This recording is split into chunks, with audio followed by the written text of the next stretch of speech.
Thank you for joining us today for part 2 of our 3-part series on COVID-19 and its impact on mobility. The intent of this series is to provide you with information regarding COVID-19's impact on the mobility industry, as well as key considerations as we navigate through this rapidly changing environment. My name is Kathy Burrows, and I'm a director on Sirva's Global Advisory Team. And today I have partnered with our subject matter experts from Sirva's Real Estate Risk Team to bring you the content of our webinar today, focusing on the real estate impacts as a result of COVID-19. Sirva has identified 6 areas of focus and consideration around mobility and COVID-19, and real estate impacts will touch on all 6 areas of consideration. Today we will be looking at supplier impacts, program impacts, and remobilization considerations. COVID-19 is impacting how suppliers that touch real estate transactions can provide their services. And in a real estate transaction, there are multiple suppliers to coordinate who will have had to modify how they provide their support. That will be your real estate agents, appraisers, inspectors, contractors, specialists, lenders, and title agencies. And the support that they can provide will be different by state, city, county, and even supplier. So facilitating a real estate transaction in today's environment can be challenging. And each state has made a determination of what services are considered essential and non-essential for that location. But even when a service has been given the essential green light, there are still considerations that could affect services. Restrictions and local requirements can be complicated. So for example, social distancing is a common example of a restriction and local requirement. Real estate agents, as they're going to market properties and show properties, will need to follow those social distancing rules. So they'll need to modify how they provide support. But buyer and seller comfort levels will need to be considered as well, because some buyers and some sellers will need some additional modifications to processes to feel comfortable with social distancing to continue forward with a real estate transaction. And local interpretations will also play into the service delivery. For example, when a real estate agent is showing a property to a family in one city and shows a second property in an adjacent city, the method with which they show that property may be very different. So the real estate agent will really need to be up to date on what those processes are to make it as easy as possible for buyers who might find the situation rather frustrating when the processes are different from property to property, city to city. So we do find that the situation is very fluid. Changes come kind of quickly and typically sometimes without notice. For example, initially California was deemed a non-essential state for real estate, but then they quickly changed their stance on that for April 1st. So now it is considered an essential service. And it's interesting to note how one state views services can impact services being provided in another state. So for example, Sirva had a home sale in Florida that went into inventory because the buyer's lender, who was located in California, could not close the loan because their offices were closed after being deemed non-essential at the time. But even if a service is deemed non-essential, there may be ways that a closing or a real estate transaction can still be facilitated virtually or online. So for example, buyers can view properties either online or through virtual showings.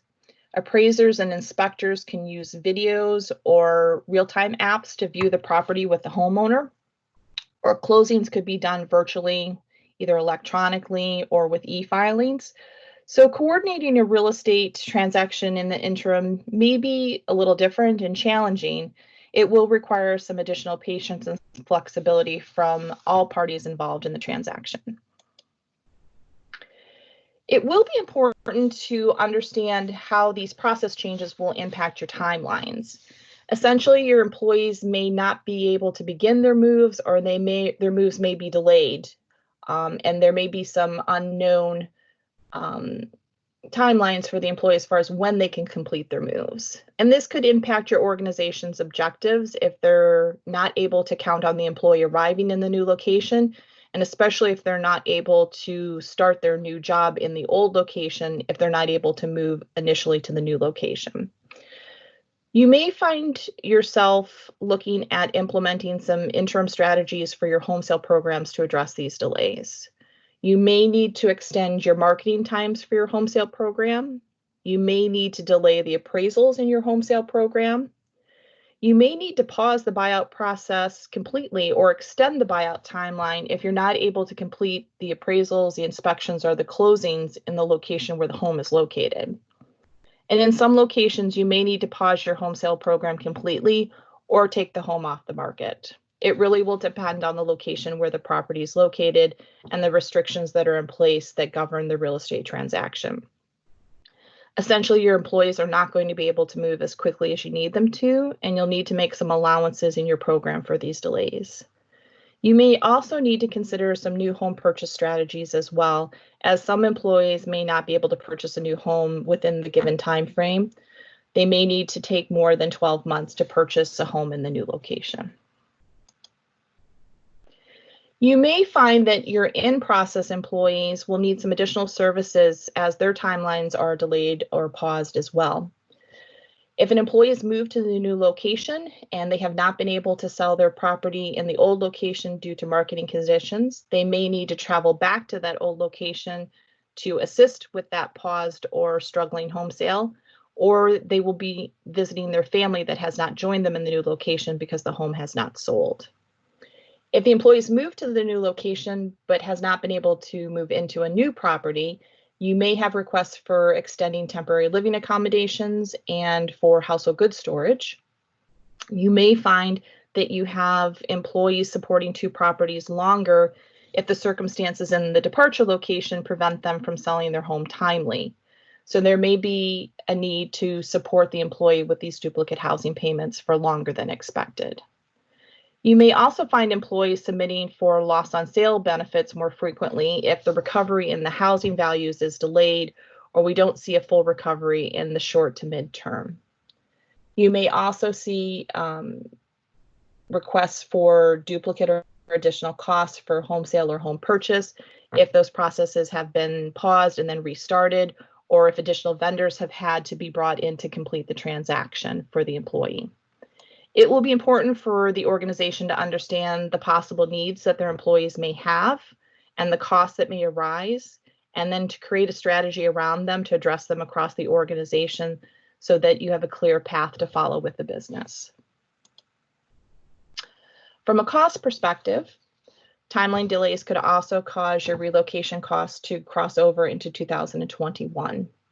There may be those additional costs for your in-process moves that need to be considered, and the potential for the duplicate home sale and home purchase costs as well.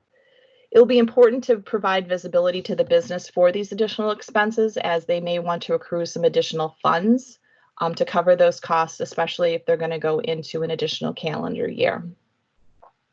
There may also be potential loss of costs if moves are canceled.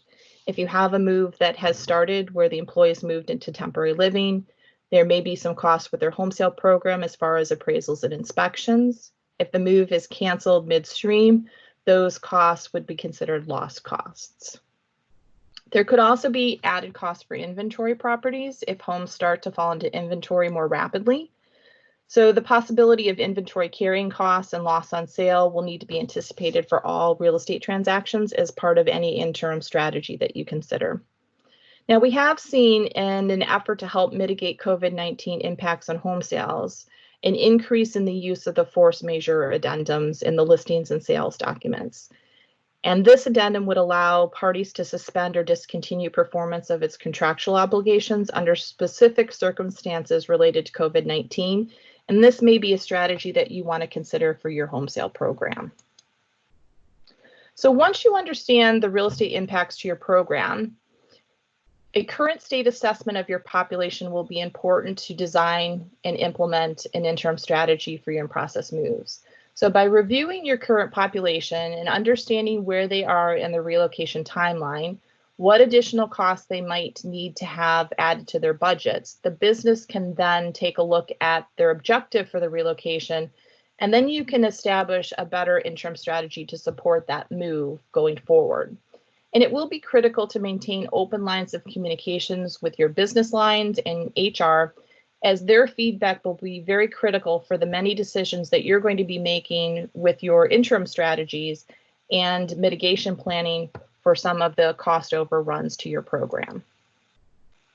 Now, it will be easy to get caught up in the day-to-day management of COVID-19 and its impacts on your program. So it's going to be critical to set time aside to begin planning for the remobilization of your program once travel restrictions lift and social distancing requirements ease. It will be important to review all of your in-pipeline moves and reevaluate with the business the objectives they had in moving those individuals and provide that insight to any additional costs that might be incurred going forward as the moves restart. A lot of your business lines will be very anxious to get started with their in-process moves. But remember, your supply chains may be strained as they address all of their in-process moves that have been paused, along with all the influx of all the new requests for support. So the key will be to have a strategy in place ahead of time so that remobilization can be smooth and meet the expectations of both the business and the employee. It will be important to stay really well connected with your employees that are in process so that they are aware of any additional steps or approvals that must be obtained before they can move forward with their moves again. And it may be necessary to provide some additional funds for their budgets to cover the costs that have come up as a result of extending their timelines. It would be well positioned to stay connected with your RMC and your suppliers to better understand location-specific readiness as you begin partnering with your business to strategize and prioritize these moves. Remember to leverage your RMC and suppliers as they will be able to strategize with you on all the unique situations that may arise for your particular moves.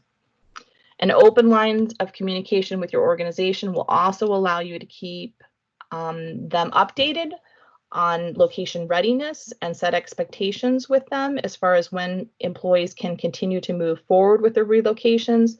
And it provides visibility to the support mobility can provide the organization in especially challenging times like we're facing today. We hope our overview has helped provide more insight into the possible real estate impacts of your mobility program and giving you some ideas of how to design an interim strategy to mitigate some of the impacts. Thank you for joining us today, and we look forward to connecting with you next time for part 3 of our series, which will focus on the impacts of COVID-19 on shipping household goods. Have a great rest of your day.